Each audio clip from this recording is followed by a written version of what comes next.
가장 효과적인 영어 쓰기 공부는 일기 쓰기입니다.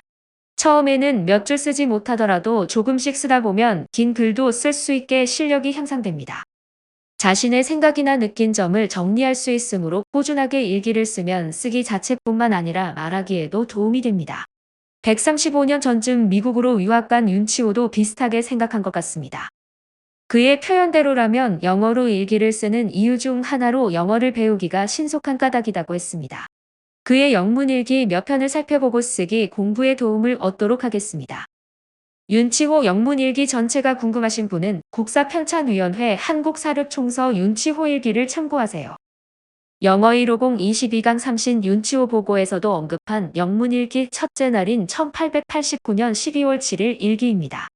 지금까지 일기를 한글로 썼으나 말하고자 하는 바를 모두 표현하기에는 아직 어휘가 충분하지 않아서 영어로 쓰기로 마음먹었다. 저녁 식사 후 조단과 함께 크리스마스 장식을 보러 시내에 나갔다. 저녁 5시에 귀가. 이틀째인 12월 8일 일기입니다.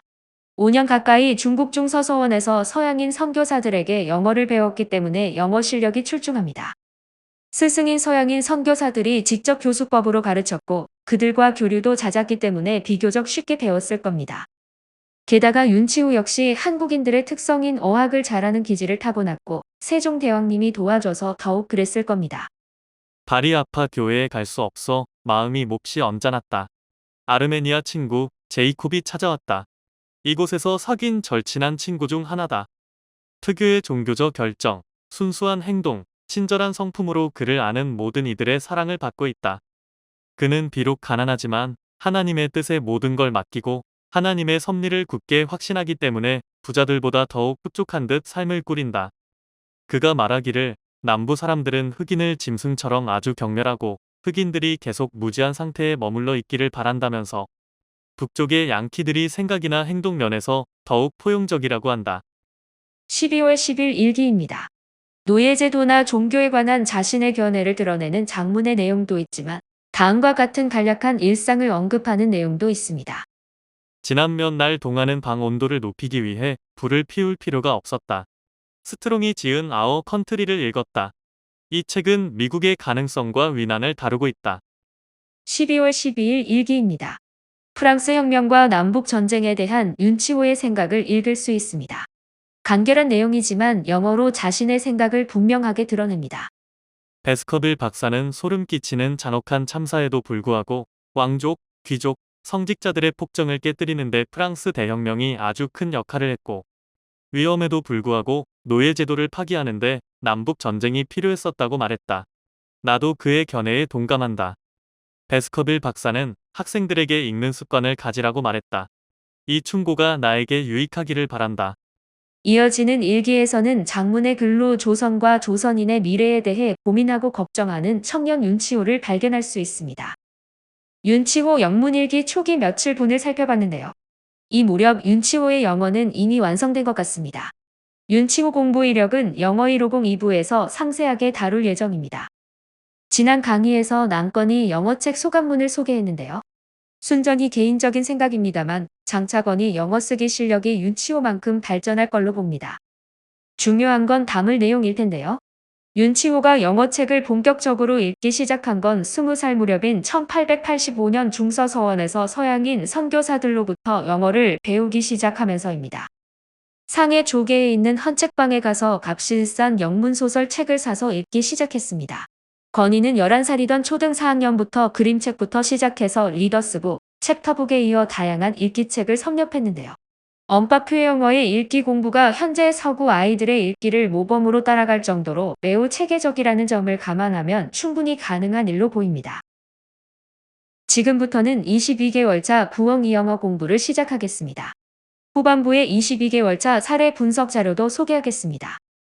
영화 보기는 부엉이 영어 공부 실전 로드맵 월별 구성 22개월 차에서 보듯이 애니와 함께 실사 영화를 활용합니다.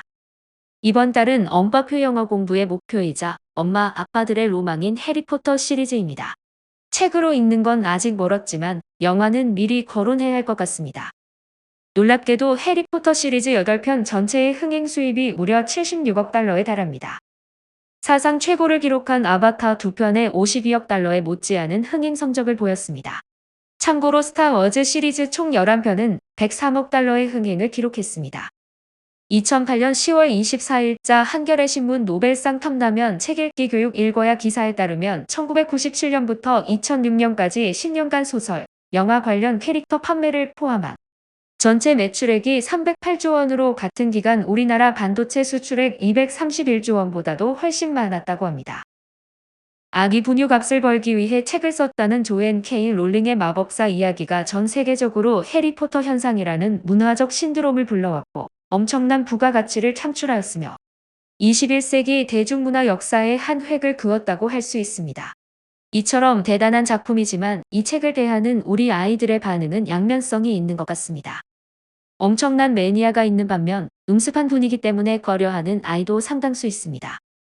해리포터 책에 대한 아이의 반응이 호의적이지 않으면 언어표 영어 공부에 최종 타켓이 사라졌다고 난처해야 하는데 그러지 않아도 됩니다. 이런 아이들은 해리포터 시리즈 영화 정도만 보고 영어책은 그냥 건너뛰면 됩니다. 아쉽지만 이게 답입니다. 해리포터 시리즈 말고도 비슷한 수준의 책은 많이 있습니다. 그런 책을 목표로 삼으면 됩니다. 게다가 해리포터 시리즈는 고어나 판타지 용어도 많아 솔직히 우리 아이들이 영어책으로 읽기에는 부담이 됩니다.